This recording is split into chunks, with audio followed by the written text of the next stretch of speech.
मेरे गुरु महादेव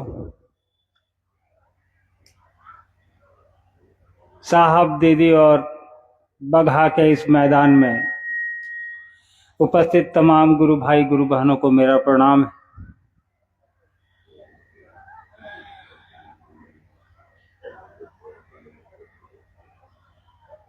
उद्घोषक महोदय ने कहा कि अपनों से बात करिए। ये बात तो सही है कि अपने तो सभी हैं, पूरी सृष्टि अपनी है,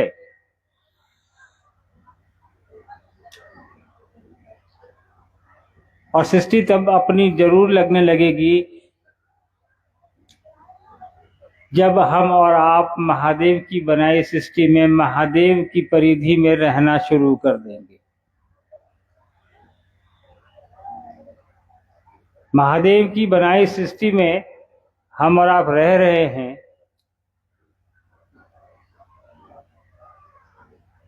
जीवन मरण उनके हाथ में है।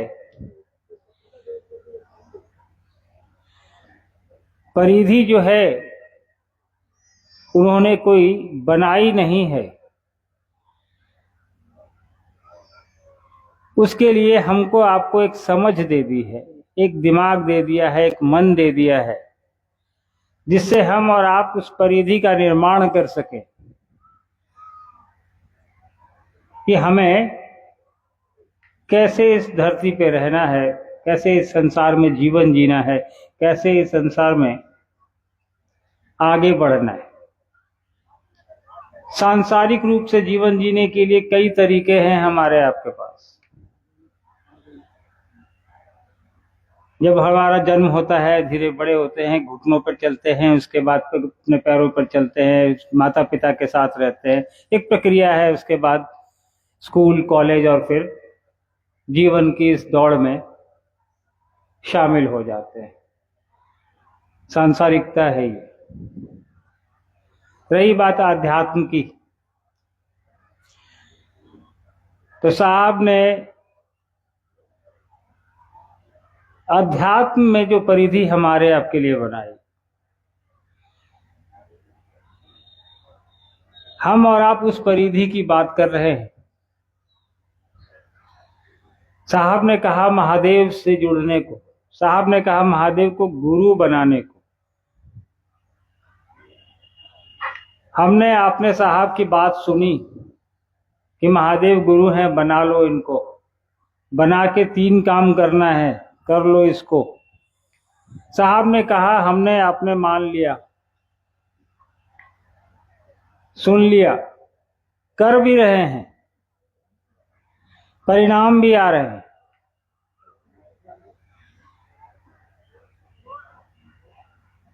परिणाम नहीं आ रहे होते तो आज आप इतनी धूप में यहां नहीं बैठे होते। आपने अपना समय निकाला है, इतनी दूर से चलकर आए हैं। ये बता रहा है कि साहब का 3 सूत्र जो महादेव से जुड़ने को उन्होंने दिया हमको आपको, वो परिणामदायी है, वो परिणाम देता है, परिणाम दे रहा है, आगे भी देगा। और वैसे भी ये बेतिया जिला है। पूर्व में भी साहब ने बेतिया में साहब का आगमन हो चुका है। बगहा में तो नहीं हुआ, लेकिन बेतिया में साहब का आगमन हुआ है। ये धरती ऐसे भी ऋषियों की है, साधकों की है, ऊर्जा है यहाँ एक।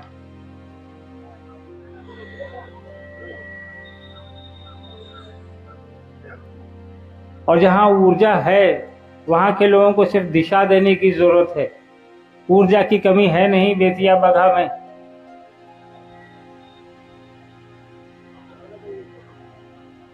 साहब ने हमको आपको दिशा दी है, रास्ता बताया है, कहा इस पे चलो। साहब ने उसी महादेव से जुड़ने को कहा जिस महादेव से हम और आप आज से नहीं हजारों साल से जुड़े हुए हैं, लेकिन भगवान के रूप में जुड़े हैं, देवता के रूप में जुड़े हैं। उनके देवता स्वरूप की पूजा हम और आप घरों में करते आ रहे हैं।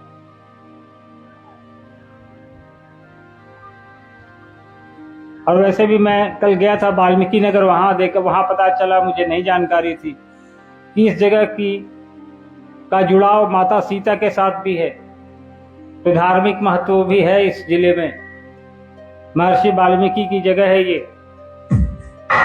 तो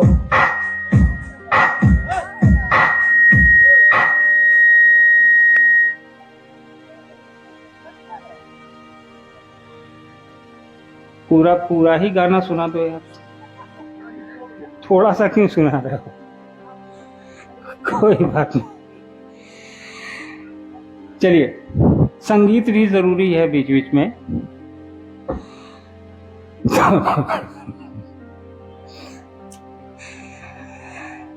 खैर, तो मुझे पता चला कि ये माता सीता से भी धरती का ताल्लुक है। तो धरती तो आपके इसी ऊर्जा स्रोत है, महर्षि वाल्मीकि हैं, अन्य साधु संत संप्रदाय के लोग यहाँ पे रहते आए।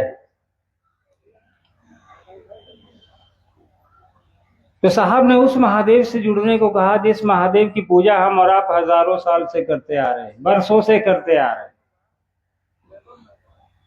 महादेव के संपर्क में, संसर्ग में, उनके सानिध्य में कैसे पहुंचा जाए, उनके गुरु स्वरूप से कैसे जुड़ा जाए, इसके निमित्त साहब ने हमको आपको 3 सूत्र बताए।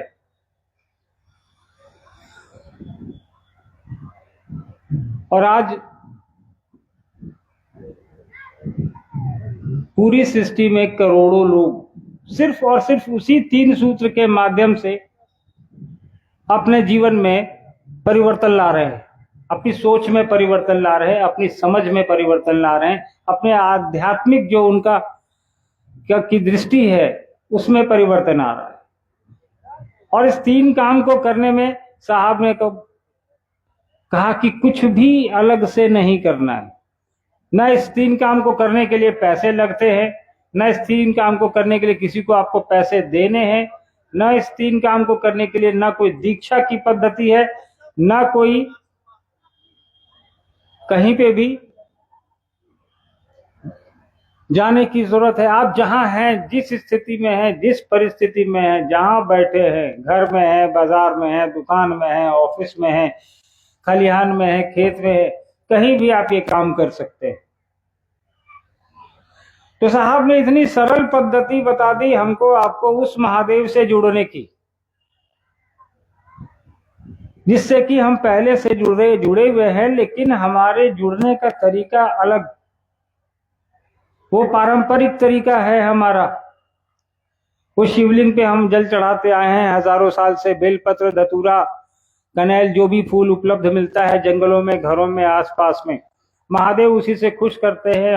हम लोग उनको मंदिरों में जाते हैं, जल चढ़ाते हैं, दूध चढ़ाते हैं। ये सब ऐसी चीजें हैं जिसमें कुछ लगता नहीं है, कोई पैसे नहीं लगते। तो साहब ने उस महादेव को कहा कि इनका एक स्वरूप गुरु का भी है, उससे भी जुड़ जाओ, इसमें भी कुछ नहीं लगता है।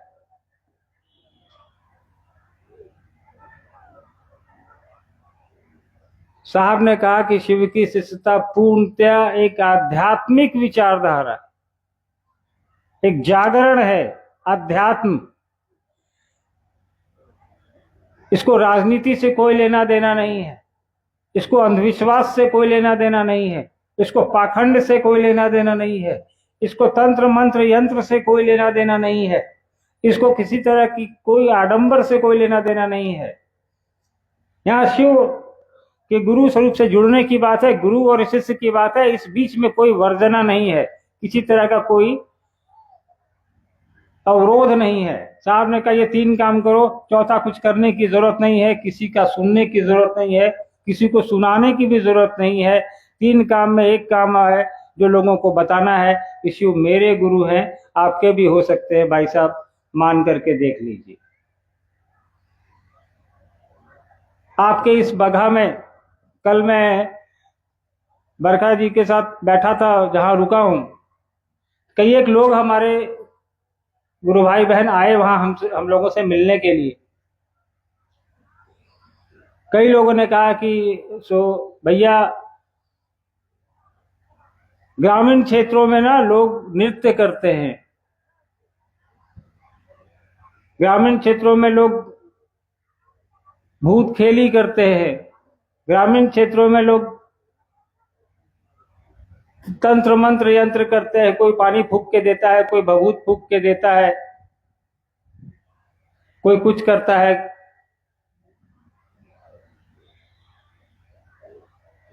आप एक चीज बताइए, पूरी सृष्टि में दुनिया का सबसे बड़ा भगवान कौन है?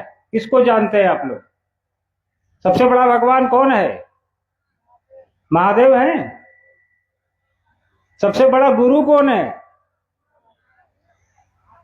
खाना नहीं खाए हैं। सबसे बड़ा गुरु कौन है? तो जब सबसे बड़ा भगवान हूँ, सबसे बड़ा गुरु महादेव, तो सबसे बड़ा तांत्रिक कौन है? सब महादेव हैं। आप लोग किसके चेला हैं? इसमें थोड़ा डाउट हो गया, कुछ दूसरे लोग कभी घुस गए क्या? किसके चेला हैं?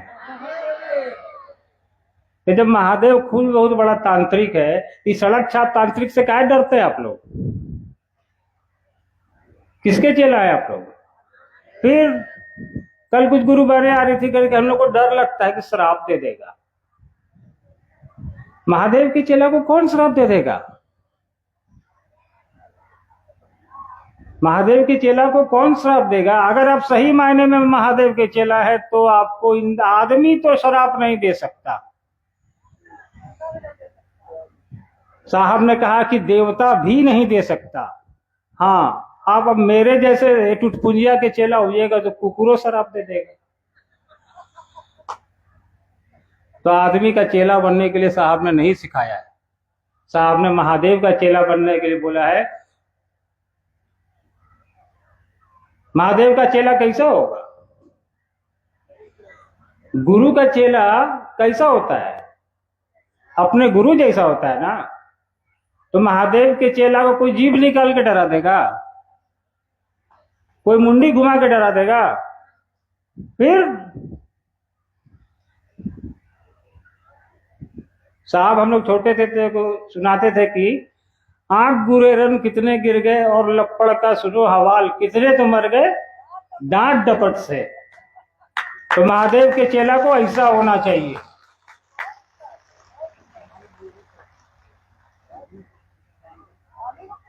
इस भ्रम से निकलिए कि आपको कोई श्राप दे देगा। महादेव के चेला को देवता नहीं दे सकते, आदमी तो दूर की बात है।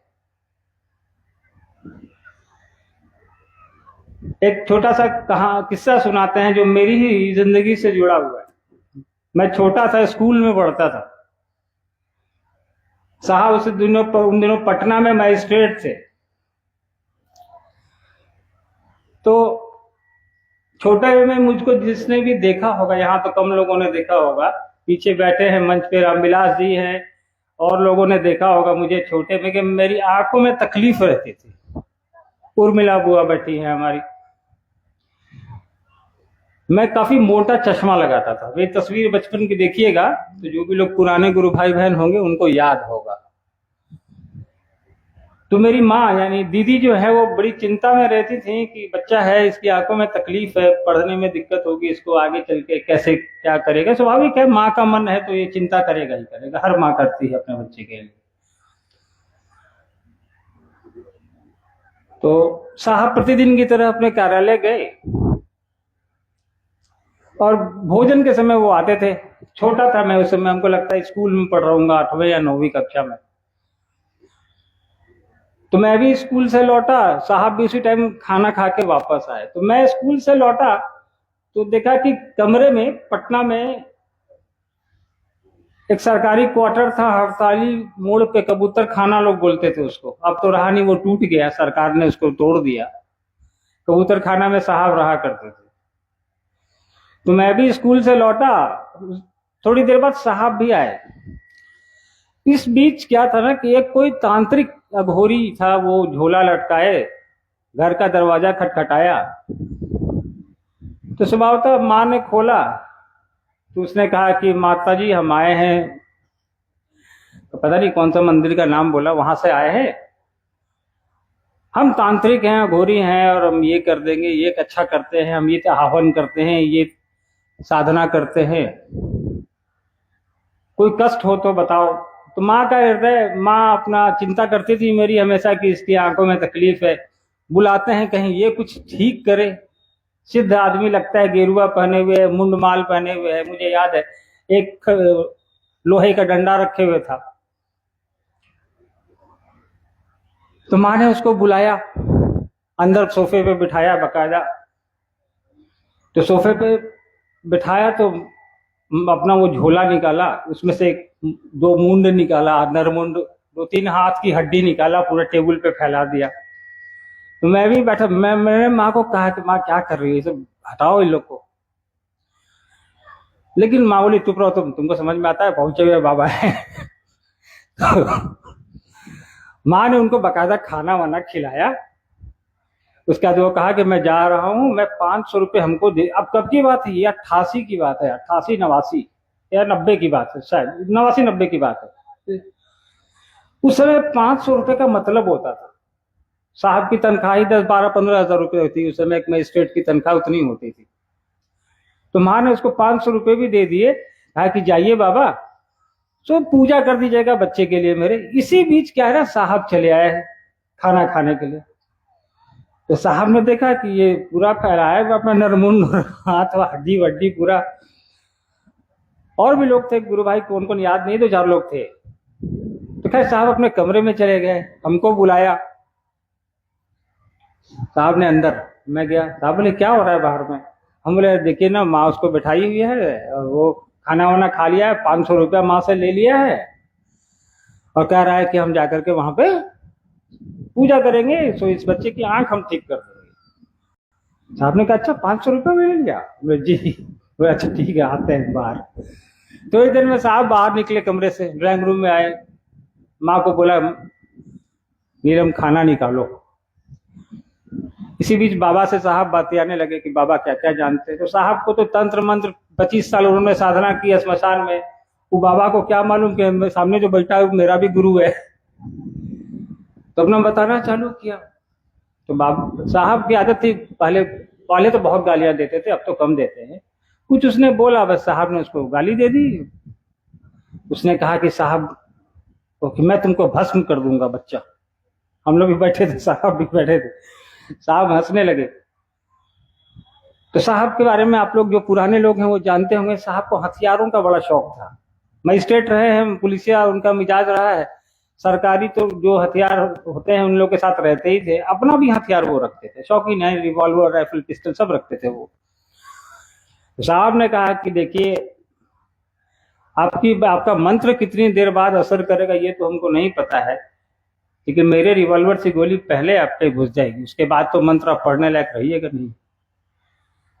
तो माँ बगल में बैठी थी, माँ बिगड़ गई, क्या आप बोल रहे हैं, किसी को आप बैठा के अपने घर में ये सब बोल रही हो। तो साहब का उस समय तांत्रिक स्वभाव था, अपना कुछ भी गुस्सा आ जाए बोल दे। फिर जैसे ही साहब ने बगल में कोई बैठा तो उसने कहा कि आप जानते हैं कोई ये अधिकारी भी है, मजिस्ट्रेट है, आप ऑफिसर्स कॉलोनी में घुसे हुए हैं और आप ठग रहे हैं।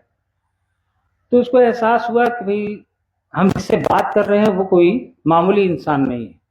तो तुरंत उसने 500 रुपये निकाल के पहले तो माँ को लौटा दिया। माँ नहीं ले रही थी, लेकिन कहा कि नहीं बेटा तुम रख लो।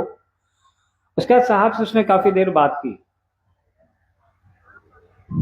साहब ने उनको समझाया कि अपनी तंत्र और शक्तियों का इस्तेमाल सही रास्ते पर करिए। मैंने 25 साल यही काम किया है इस धरती पर, और उसको छोड़ के मैं शिव के गुरु स्वरूप को मैंने पकड़ा है और इस रास्ते पे चल रहा हूं। उसको समझाया कि तुम शिव के शिष्य तो बन सकते हो, लेकिन तुम किसी और से जुड़े हो, किसी संप्रदाय से जुड़ा हुआ था वो, जो अघोर संप्रदाय से ताल्लुक रखते थे लोग। नहीं तो बोला शिव की पूजा हम भी करते हैं। तो साहब ने कहा शिव की पूजा और शिव की साधना करते हैं आप, तो कहाँ शिव ने सिखा दिया, किस गुरु ने आपको सिखा दिया कि उस तंत्र मंत्र का भय दिखाकर लोगों का आप शोषण करिए? कौन सी साधना में ऐसा कहा गया है? तो खैर उसने माफी मांगी, बाद में चला गया वो। तो साहब का मैंने वो स्वरूप भी देखा है, जब जिन दिनों में वो शुरुआती दिनों में शिव शिष्टता चल रही थी और साहब तंत्र मंत्र के ज्ञाता होते हुए भी इन चीज़ों का प्रयोग साहब ने बाद कालांतर में कभी नहीं किया। साहब से ज़्यादा किसी ने नहीं देखा होगा। हमने चावल पे मैसेज आते देखे हैं, मैंने हवा में बेलपत्र आते देखे हैं, मैंने हवा में प्रसाद आते देखा है, मैंने हवा में मिठाइयाँ आते देखी हैं, लेकिन साहब ने कभी इसका दुरुपयोग नहीं किया। साहब ने बंद किया इसको। और आज हम और आप साहब से जुड़ी हुई, साहब से की बताई हुई बात पर चल रहे हैं, तो इन चीज़ों से आकर्षित होने की जरूरत हमको आपको नहीं है। साहब ने इन्हीं चीजों से परे हटके शिव की शिष्टता पर जोर दिया। क्या इंसान इन चीजों से दूर हटे, आडंबर से दूर हटे, अंधविश्वास से दूर हटे। साहब के बताए रास्ते पर चलिए। धूप बहुत तेज है। बरखा जी आप लोग के बीच बरखा दीदी बैठी है, उन लोगों से अनुरोध है कि आप लोग शांतचित्त होकर बैठें। मेरी बात से किसी को अगर ठेस लगी हो तो क्षमा प्रार्थी हूं। हाँ, लेकिन जो ये कर रहे हैं उनसे अनुरोध है कि कृपया इस तरह का भ्रम गुरु भाई गुरु बहनों में न फैलाएं, उनको भ्रमित न करें, किसी को भी भ्रमित न करें। महादेव के गुरु स्वरूप से जुड़े, साहब दीदी के बताए रास्ते पर चलें। उस महादेव की जो सृष्टि है उसमें हस्तक्षेप न करें। बेहतर यही होगा हमारे लिए भी, आपके लिए भी, और तमाम उन लोगों के लिए जो शिव के गुरु स्वरूप से जुड़ने के लिए एक पथिक के रूप में चल रहे हैं।